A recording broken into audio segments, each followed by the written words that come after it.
didn't just stumble into this moment. Heaven whispered your name, and now the world is about to hear why. You may have been overlooked by people, underestimated by circumstances, and even questioned your own worth in seasons where silence screamed louder than answers. But hear me clearly, you were never hidden from God. You were hidden for God. And now the revealing has begun. This isn't randomness, it's revelation. The doors opening around you aren't just opportunity, they are divine orchestration. Heaven never acts on impulse. God doesn't scroll through names and land on you by accident. You have been handpicked, heaven-backed, and spirit-sealed for such a time as this. Not to impress crowds, but to impact generations. I need you to hear this, like it's a personal letter from the throne room. You didn't choose him. He chose you. John 15, verse 16. Before anyone celebrated your gifts, before anyone recognized your strength, before you ever lifted your hands to surrender, God had already marked your life with destiny. You were appointed to bear fruit, not momentary success, not fleeting applause, but lasting eternal impact. Some of you watching right now are coming out of years of silence, years where the door didn't open, the phone didn't ring, and the spotlight never swung your way. You began to wonder, did I miss it? Did God forget me? But beloved, the hidden years weren't punishment. They were preparation. What looked like delay was actually divine protection, and what felt like rejection was heaven's redirection. God never wastes time. He uses it as a tool to shape those he trusts. And now the silence is breaking, not because you need validation, but because heaven's timing demands your visibility. You were anointed in private, but you're about to be revealed in public. Not for pride, not for platform, but for purpose. And when God reveals what he's been building in you, no demon in hell, no voice of doubt, no shadow of shame will be able to stop it. So if your spirit has been stirred lately, if you felt the winds of change, the weight of destiny, or the whispers of something bigger than you, it's because the shift has begun. You're not being pushed into the spotlight. You're being placed into position. You see, being chosen by God isn't just a badge you wear, it's a burden you carry with reverence. And I say that not to discourage you, but to awaken you. Many desire the crown, but few recognize the crushing that shapes it. Being chosen isn't just about walking into rooms of influence, it's about being willing to walk through valleys of refinement. Some of you have asked, why has the pressure been so intense? Why has the journey been so lonely? And the answer is found not in rejection, but in revelation. God doesn't prepare those who crave the stage, he prepares those who will steward the silence. Before I formed you in the womb, I knew you. Before you were born, I set you apart. The Lord declared in Jeremiah chapter 1, verse 5. That's not poetry. It's your reality. You were known. You were set apart. And you were called before you ever spoke your first word. But here's the part. Most people skip before the calling is revealed. The character is forged. Isaiah 49, verse 2. Paints it so clearly. He made my mouth like a sharpened sword. In the shadow of his hand he hid me. He made me into a polished arrow and concealed me in his quiver. Did you catch that? Hidden? Concealed. Not discarded, developed. God hid you, not because you weren't worthy, but because the weight of your assignment required a depth only time with him could create. I want to speak directly to those of you who have felt invisible.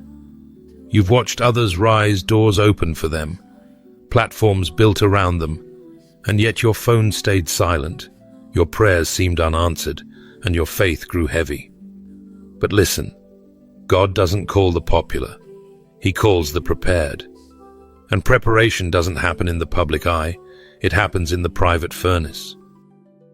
This weight you feel, it's not random, it's the result of being entrusted. Just like Moses, God shaped you in the hidden places. Moses wasn't raised on a platform, he was raised in obscurity in Pharaoh's palace, yes, but also in Midian's wilderness. God called him to deliver a nation, but first he had to deliver Moses from the fear of failure, the sting of rejection, and the weight of insecurity. And maybe, just maybe, that's what God has been doing in you too. You see, the cost of your calling wasn't paid in applause, it was paid in obedience. Quiet yeses, silent tears, private surrender. You were never meant to chase the spotlight. You were meant to carry the weight of glory. And the glory of God rests not on the clever, but on the consecrated. Some of you need to reclaim the understanding that your pain was not punishment, it was preparation. Every crushing season, every lonely prayer, every misunderstood moment, it all shaped the vessel you are now. God does not waste affliction. He uses it to polish the arrow until it flies straight and true. Let me tell you what the enemy hoped you'd never realize. The very thing that nearly broke you is proof that you were being trusted with more.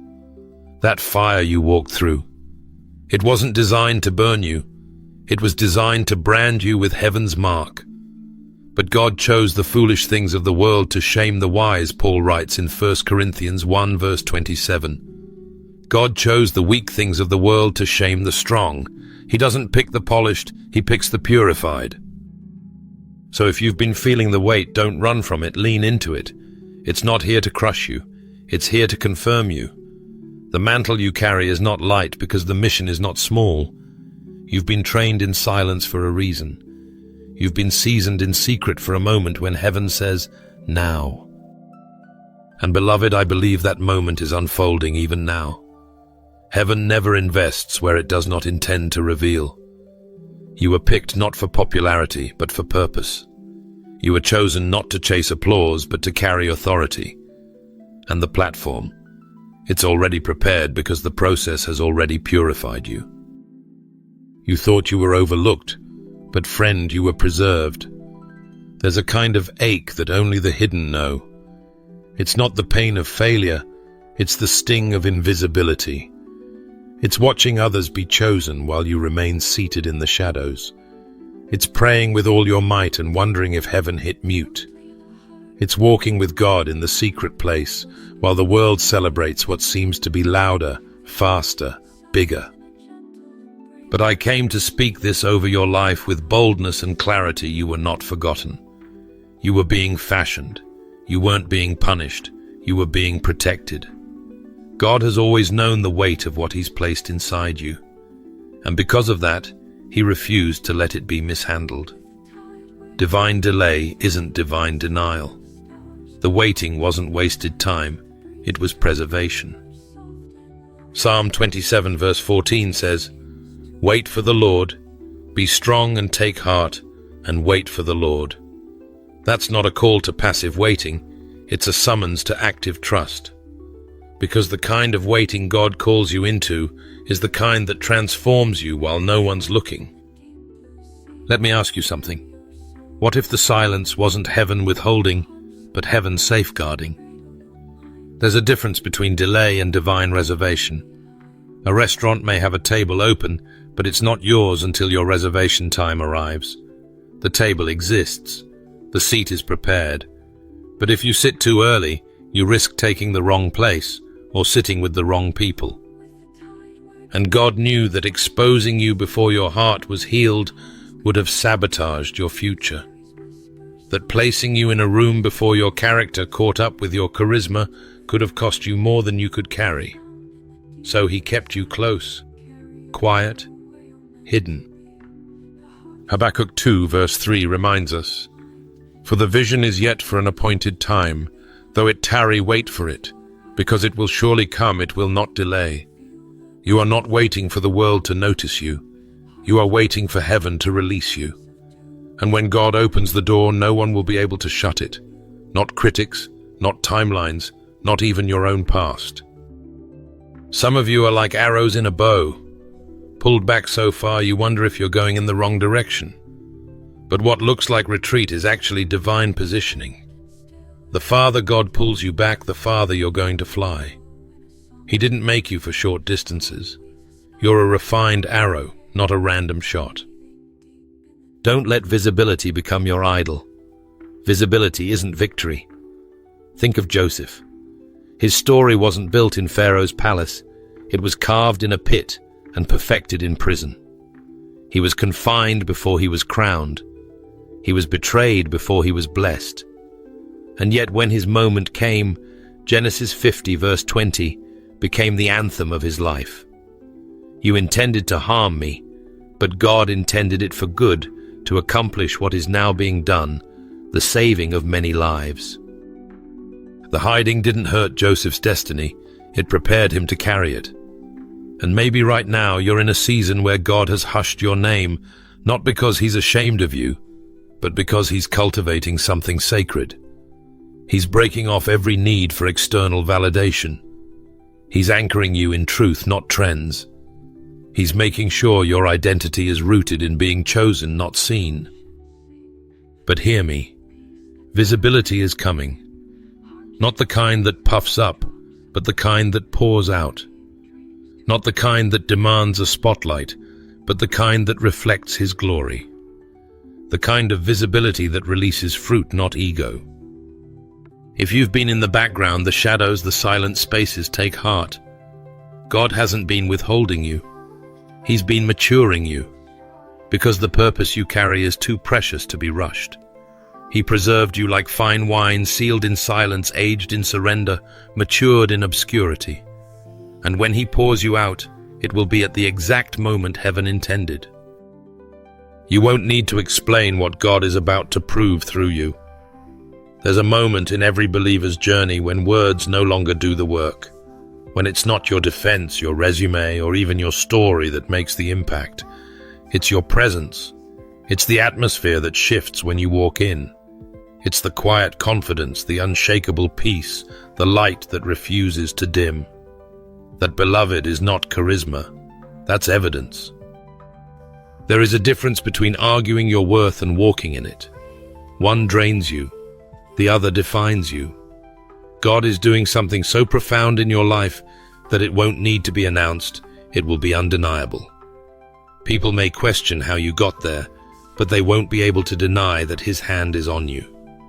Because when God appoints, he also anoints. And that anointing is loud in silence and radiant in stillness. It doesn't clamor for attention, it commands it without saying a word.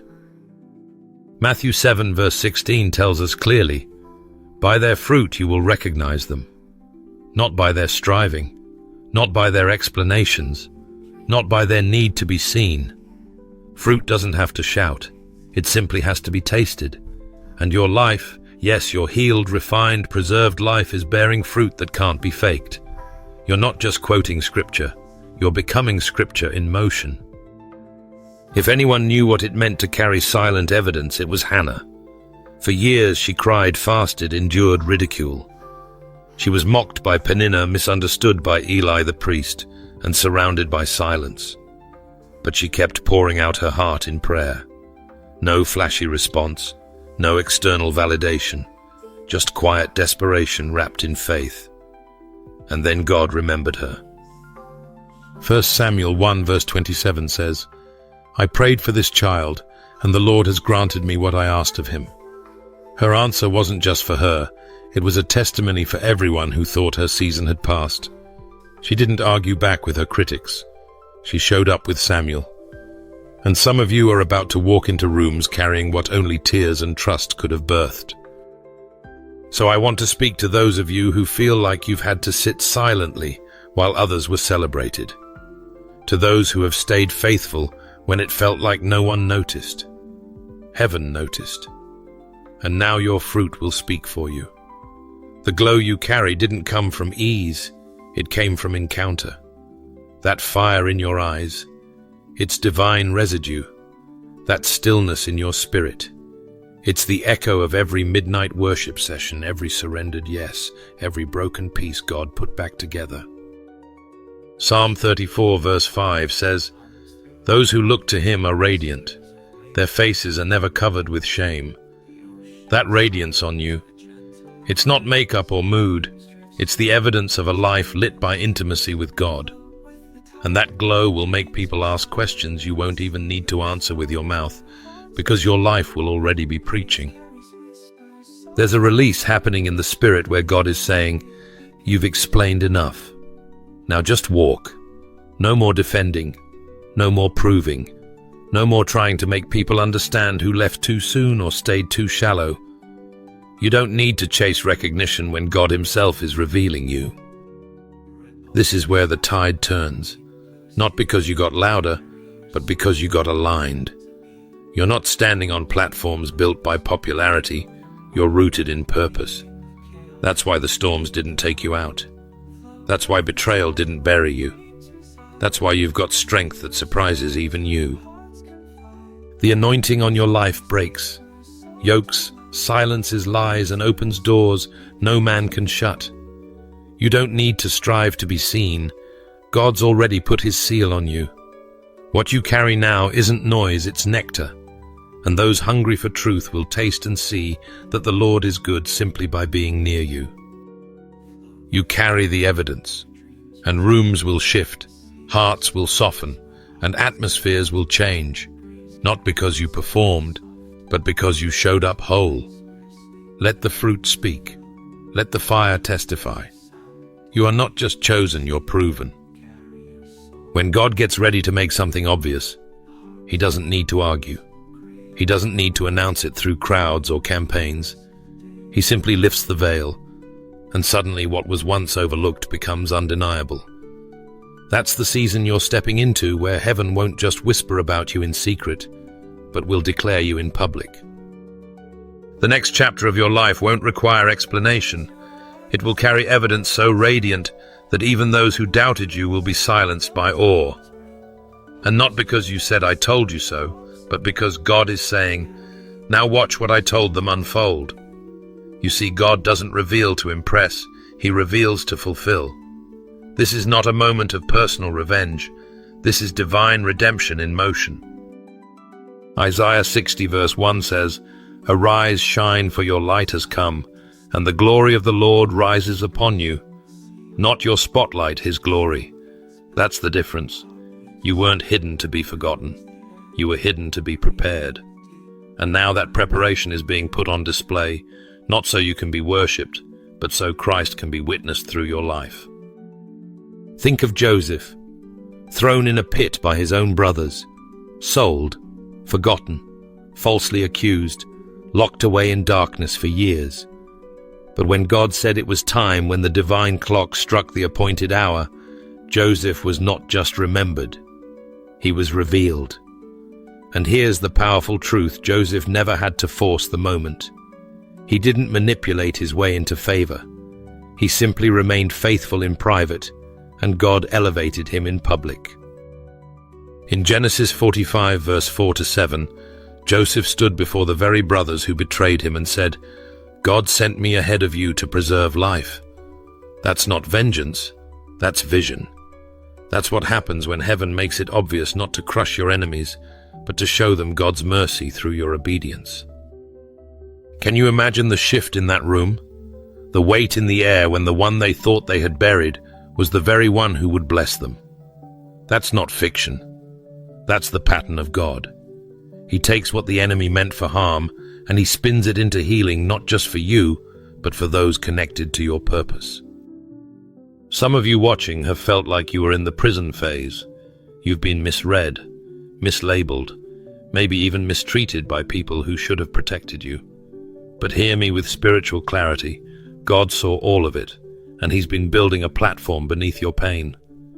The reason it hasn't made sense is because your elevation isn't about sense, it's about sovereignty. You didn't chase this moment. Heaven assigned it. And now the people who once walked past you are about to walk into the blessing God entrusted to you. This is not your cue to be arrogant. It's your call to be anchored. Anchored in the truth that your life is not about proving people wrong, but about proving God right. Romans 8 verse 18 reminds us, "The sufferings of this present time are not worth comparing with the glory that is to be revealed in us."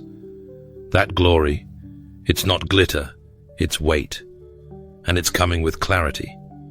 What was once confusing to others will suddenly make sense when God finishes the sentence. And beloved, He's not just clearing His throat, He's about to speak through you. So when the doors swing open, don't be surprised. When the opportunity comes, don't shrink. When the same people who disqualified you ask how it happened, don't explain, point them to the one who authored it. Because this next reveal won't be subtle, it won't be small, and it certainly won't be something man can take credit for. This is the chapter where heaven makes it obvious, not with thunder but with testimony, not to elevate you but to reveal Him through you. Your job, stay yielded, stay humble, stay ready, because the platform is already built and the world is about to see what God was preparing while you were still weeping. You've heard the phrase, walk it, like you talk it, but in the kingdom, it's deeper. We don't walk from ego, we walk from encounter. And when heaven sends someone, they don't arrive in silence, they arrive in authority. That's where you are now. You're not just walking out of your past, you're walking into a divine appointment where even the atmosphere recognizes your shift. You're not entering as a survivor who barely made it. You're stepping in as a sent one, equipped, anointed, and ready to move mountains. You may still feel the scars of what you walked through. That's okay. But those scars don't diminish your authority, they confirm it. They are spiritual credentials in a realm where titles mean nothing but testimony speaks volumes. Luke 10 verse 19 says, I have given you authority to trample on snakes and scorpions and to overcome all the power of the enemy. Nothing will harm you. That's not poetic language. That's Jesus commissioning His people with power that cannot be revoked. You right now carry that same authority, not because of your perfection, but because of your perseverance through pressure. There were moments you thought you were breaking, but in heaven's eyes you were being built. There were nights you cried out in weakness, but those cries were stretching the muscle of your discernment, your endurance, and your spiritual backbone. That affliction you carried, it wasn't pointless. It was preparation. And now you don't walk into rooms hoping to be accepted. You walk in shifting atmospheres because your authority doesn't ask for permission. It operates in power. Some of you watching have been quiet for too long. You've let fear, shame, or uncertainty muzzle your voice. But I hear the Spirit of God saying it's time to speak again. And not with shaky breath, but with the confidence of someone who's been commissioned. What once made you tremble now trembles at you, because you've seen the pit, you've survived the fire, and now, like Joseph, you wear the robe that hell tried to strip off you. Revelation 3 verse 8 says, I have set before you an open door which no one is able to shut. You don't need to bang on closed doors anymore. Heaven has already gone ahead of you and flung open the ones that matter. Now you walk through them, not like someone trying to prove their worth, but like someone who understands the weight of being chosen and sent. But here's the thing about divine authority, it's not loud or boastful. It doesn't need to dominate conversations. It simply walks in alignment with God and watches the environment respond. That's why your authority is felt before it's announced. Because you're not powered by personality, you're backed by presence. 2 Corinthians 10 verse 4 reminds us, the weapons we fight with are not the weapons of the world. On the contrary, they have divine power to demolish strongholds. What are those weapons? Your prayer life, your testimony, your surrender, your ability to still lift your hands in worship after everything tried to shut them down. That's not just survival, that's spiritual artillery. Maybe you've been waiting for someone to affirm your call. Maybe you've been waiting for a platform to be handed to you, or for someone to say, now you're ready. But friend, the commissioning didn't come from man. It came from the King of Kings. You've been through enough fire to know His voice now. You've wept enough tears to recognize the whisper in the storm. And you've stood long enough in the shadows to understand what it means to walk boldly into the light. This next chapter isn't about finding yourself. It's about walking as one who's already been found, filled, and sent. You don't enter rooms wondering if you belong. You walk in assigned. And when you do, hell shudders, not because you're loud, but because your life speaks. The atmosphere doesn't just feel different because of change, it feels different because heaven has moved. And when heaven moves, nothing stays the same. You're not watching for signs of a coming shift anymore. You're standing in the shift. The wait is over. The delay that stretched your patience, the silence that tested your faith, the doors you knocked on in tears, all of it led to this. What was promised is no longer approaching. It's arrived. You may have expected it to feel more dramatic. Maybe you thought it would sound like trumpets or look like fireworks. But the truth is, when God moves, sometimes it feels like peace. It feels like alignment. It feels like favor you didn't chase and provision you didn't plan for. That's how you know it's Him. Isaiah 43 verse 19 declares, "See, I am doing a new thing. Now it springs up. Do you not perceive it?" Notice the word now, not later, not someday, now. And I want to speak that over your life like a trumpet in the Spirit now. Now is when the tables are turning. Now is when clarity is coming. Now is when your wilderness ends and the rivers begin to flow in desert places. The door that wouldn't budge last season. It's not just unlocked, it's been flung wide open. Not because you forced it, but because He opened it. And when God opens something, no man, no demon, no delay can shut it. What you once interpreted as delay was never denial. It was divine alignment. It was God synchronizing your readiness with His purpose. Psalm 138 verse 8 says, "The Lord will fulfill His purpose for me." That's not a maybe, it's a promise. And He doesn't fulfill His purpose according to your convenience, but according to His calendar. And beloved, today, this very moment is circled on heaven's timeline. You're not running behind, you're arriving on time. The shift didn't just happen around you, it happened in you. You don't walk the same, you don't talk the same, you don't even pray the same. Something internal has been awakened. Something in your soul has stood up. You can feel it, can't you? That holy tension that says, "I'm not who I was, and I'll never be again." That's the shift. It's not an event, it's a becoming. And you've stepped into it whether you realized it or not. I want you to expect unusual favor in this season, not because you're lucky, but because you're aligned. Expect provision you didn't have time to budget for. Expect conversations you didn't schedule. Expect access to places your resume didn't qualify you for.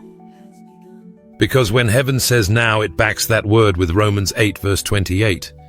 And we know that all things work together for good to those who love God, to those who are called according to His purpose. This is that together. All the isolated pieces, the pain, the pauses, the prayers you thought went unheard, they're converging in divine cohesion. Friend, the days of getting ready are behind you. This is not a drill. This is not a preview. This is the moment. And if you're still waiting for another confirmation, this is it. The shift is here. And God is not inviting you to tiptoe in. He's urging you to step boldly because your faith already gave you clearance. You don't need to beg for what's already yours. You don't need to wrestle for what's already been released. This isn't a season for hesitation. It's a season for activation. Walk through the door. Speak with authority. Live like you're chosen, because you are. And heaven has already made room for the version of you that was formed in the fire, shaped by surrender and released for such a time as this. Don't ask if it's time anymore. Don't wait for everyone to understand. The time of waiting has expired. The shift didn't come to pass you by, it came to reveal you. The world notices noise, but heaven notices presence. And right now, more than ever, we don't need louder voices. We need deeper ones. We need men and women whose walk carries the aroma of the throne room. The kind of people whose very presence in a room testifies that one has been with God. Not everyone will understand your calm.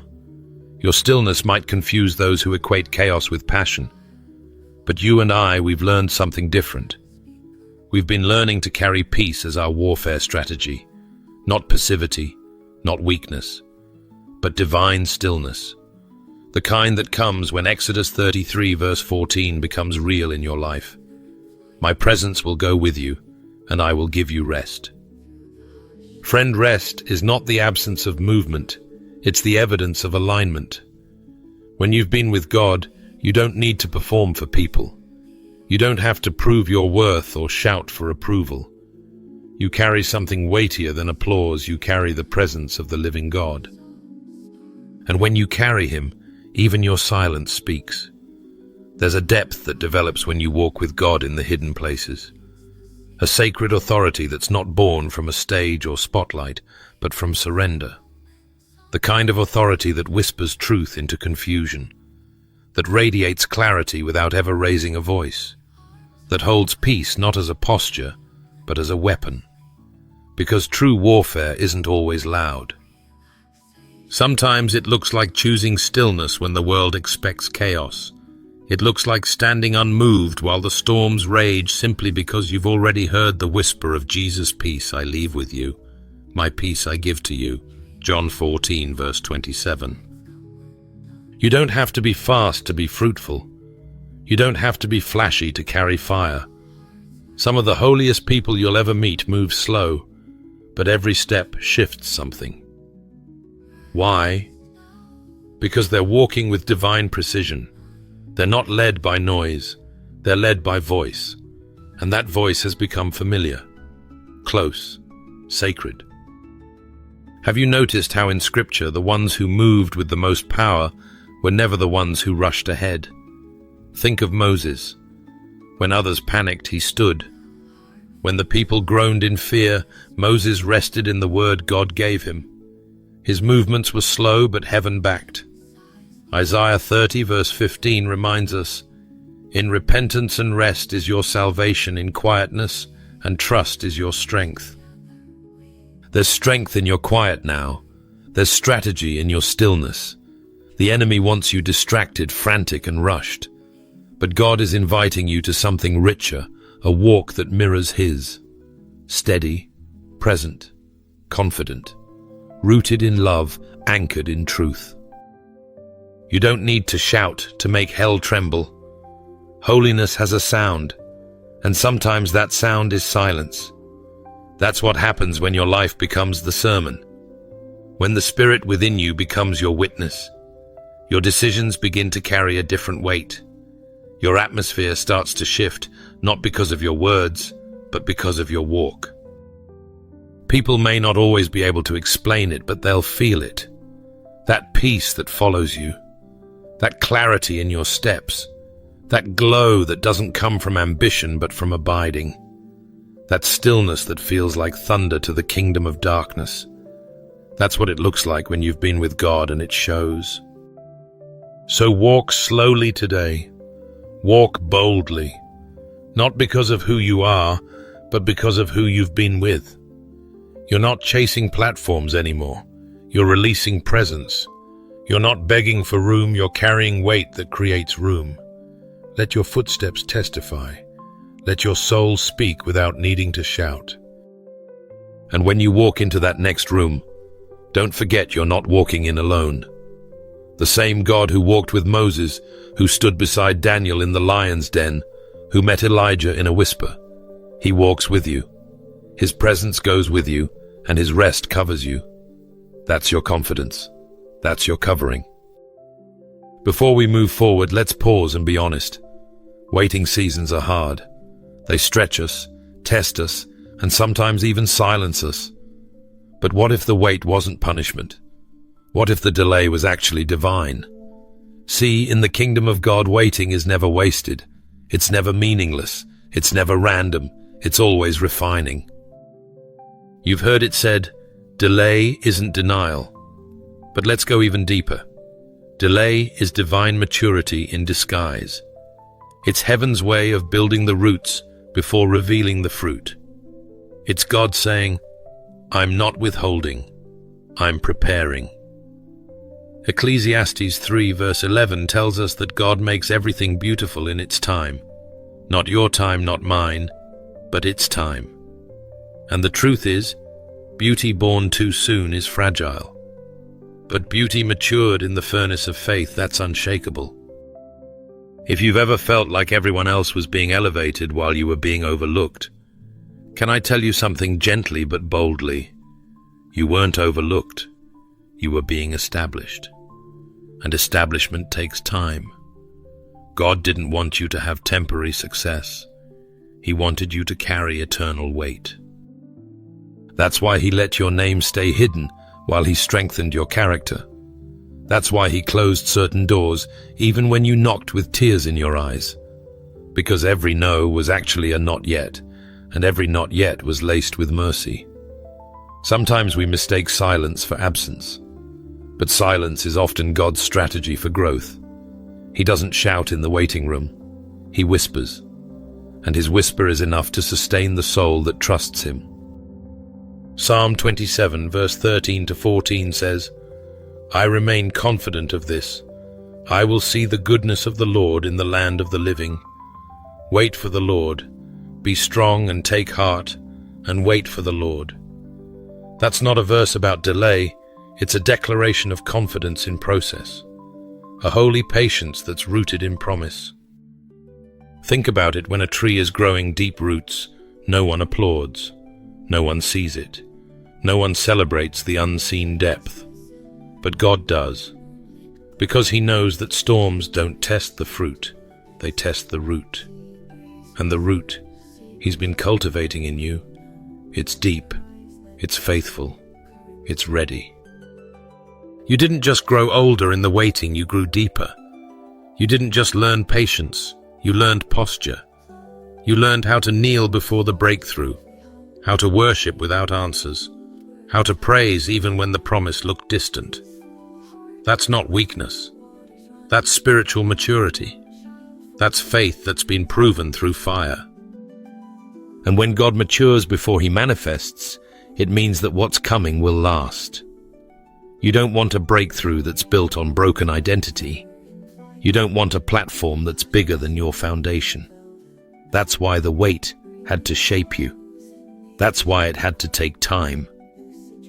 James 1 verse 4 tells us, Let perseverance finish its work, so that you may be mature and complete, not lacking anything.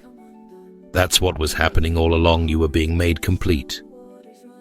Let's not glamorize delay, but let's not curse it either. Because the delay formed something holy in you, a resilience, a discernment, a trust that doesn't flinch when the answer doesn't come in your preferred timeline. That's not just patience, that's power under control. That's kingdom maturity. So no, you weren't postponed. You were preserved. You were guarded for the exact moment your life would collide with its appointed season. God's timing doesn't bow to pressure. It bows to purpose. And now the shift is not just near, it's here. The wait trained your eyes to recognize what's real. The wait tuned your ears to hear what's true. The wait strengthened your spirit to carry what's next. Friend, what if I told you that what's happening in your life right now isn't just for you? What if this moment you're stepping into isn't a spotlight? It's a spark, a divine ignition meant not to impress an audience, but to ignite a movement. God never starts with crowds. He starts with a vessel. He starts with someone like you, willing, surrendered, and bold enough to believe that obedience can echo for generations. This moment, friend, is not a highlight. It's a harvest. All the pressing, all the pruning, all the preparation. It's now bearing fruit that won't just feed your life, but the lives of those who come after you. Your yes today is building a spiritual legacy. You're not standing in a season.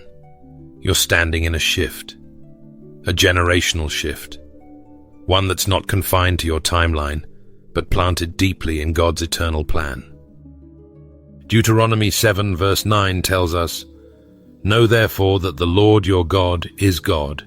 He is the faithful God, keeping his covenant of love to 1,000 generations of those who love him and keep his commandments. You see, God isn't just thinking about the moment you're in, he's thinking about the generations you'll never meet.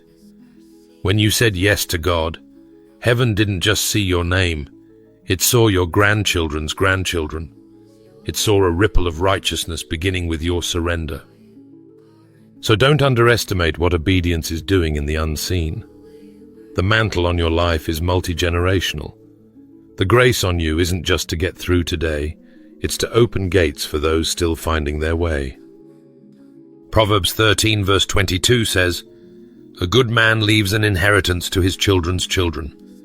That's not just about finances, that's about faith, about anointing, about legacy. You are depositing faith into the soil of your bloodline.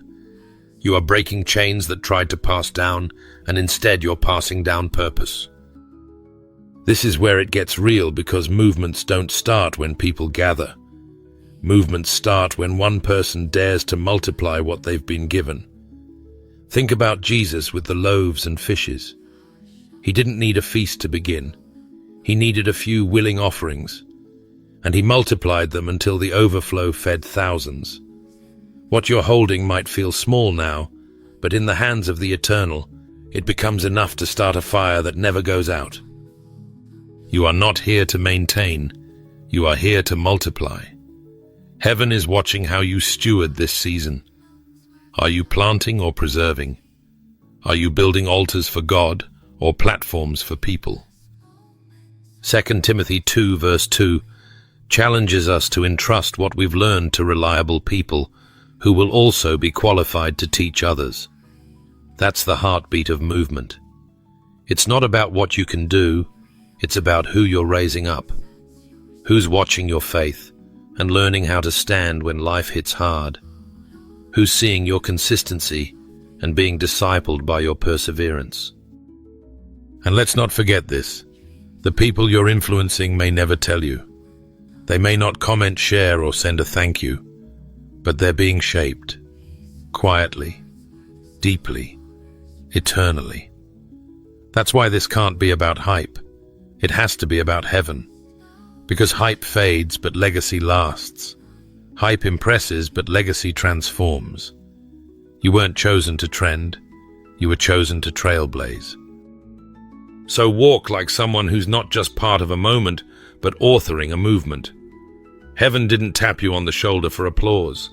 It anointed you for activation. You're not a headline in someone's feed. You're a herald in God's story. This is divine design in motion, and you, beloved, are right in the middle of it.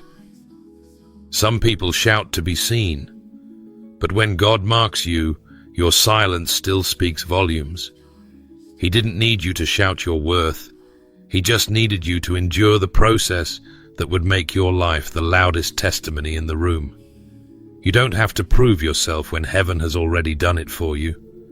The proof isn't in what you post, it's in who you've become. You are the evidence. You were the sermon all along. Every detour, every delay, every no that crushed you was actually chiseling you into a vessel fit for glory.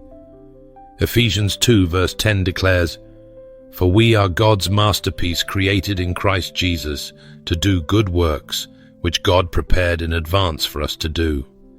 You're not random, you're refined, not rejected, but redeemed, restored, and ready. Look at your life. Not just the wins, but the war zones. The parts that almost broke you but didn't. The nights you cried yet still woke up.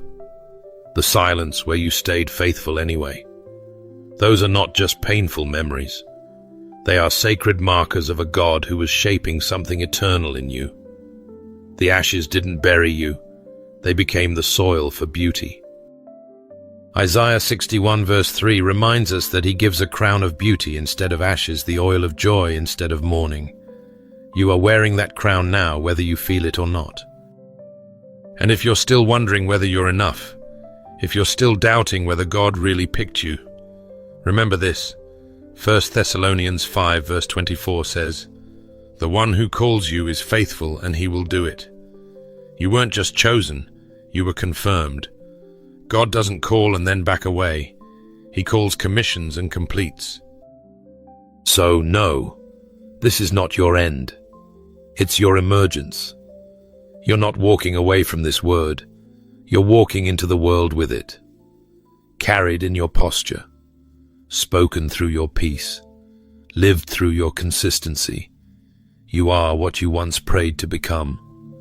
Let the doubters watch. Let the silence speak. Let the light within you lead. You don't have to chase anything anymore because you've already been found. Heaven has confirmed it, and now the world will witness it. Before we close this message, I want to extend a heartfelt invitation to every one of you watching right now, wherever you are. If this word stirred something deep within you, if you sense that God is doing something sacred in your life, then don't scroll away just yet. I invite you to join me in a moment of fervent prayer. Not just a quiet whisper, but a bold cry to heaven. Let's align our hearts with what God is unfolding. Let's surrender, believe, and respond together. Heavenly Father, we come before you with open hearts, humbled by the weight of your choosing and the wonder of your plans. We're not here by accident. We know, God, that you called us by name long before anyone knew our story. And today we kneel in surrender to the one who never needed us to prove ourselves, just to position ourselves in faith. Lord, we thank you for seeing what others overlooked, for calling us out of hiding not to make us famous, but to make us faithful. You saw through the silence, the struggle, the seasons of pain, and you still chose us. Not for performance, but for purpose. Not for applause, but for assignment. And now, with trembling hands and open spirits, we say yes. Yes to your will. Yes to the platform. You are building not with bricks, but with battles we've survived. Yes to carrying the weight of this calling with reverence and joy. We do not take lightly the mantle you've placed on us. We know it's not about being seen, it's about being sent. We don't want to impress the world, Lord. We want to impact it for you. Father, strengthen us for what's ahead. Prepare our hearts for doors that will open and keep our character rooted when platforms rise. Help us never forget that the power we carry does not come from charisma, but from consecration. Let us walk in rooms with holy confidence, not because we're worthy, but because we've been with you. God, we ask you to silence every lie that tells us we're not ready, not enough, not chosen. Drown out the voices of doubt with the sound of your truth. Remind us that you don't call the qualified, you qualify the called. And if you're with us, then nothing and no one can stand against us. Let that be our anthem. We lay down our fears, our hesitation, our small thinking. Expand our vision to see what you see. Help us dream with you again, dreams that don't just change our lives, but shift entire generations. Let our obedience become the evidence of your glory. Let our yes be louder than our excuses. Let our lives speak of your goodness in ways words never could. Lord, we pray for boldness, not arrogance, but boldness rooted in your spirit. Help us to walk like we've been with you, to speak when you tell us to be silent when you lead us, and to move only at your pace. Make us sensitive to your voice in every decision. Give us peace that confuses the world and clarity that calms the storms inside us. Thank you for what you've done in private. Thank you for the hidden seasons. But God, we're ready now. We're ready for what you've been preparing. Not for spotlight, but for stewardship. Not for fame, but for faithfulness. Use us to reveal your glory in the earth. Let the world see what you saw all along. And if we ever forget, remind us gently and firmly that we were never chosen for comfort, but for calling. That you don't make random choices. You make righteous ones. And you, O God, never fail. Seal this moment in heaven. Let angels rejoice as we say yes again. Let this prayer echo in our spirits as we step forward, not in fear, not in striving, but in the full authority of being chosen by you. We love you. We trust you. We're ready. In Jesus' mighty name we pray, Amen. If this message has stirred something deep within your spirit, if it reminded you that you are chosen, set apart, and called for a divine purpose, I warmly invite you to like this video, subscribe to the channel, and share it with someone who needs to be reminded that God's hand is still on their life. Thank you for being part of this growing community of faith and purpose. May God continue to confirm His calling over your life, and may you walk boldly in the reason why He chose you.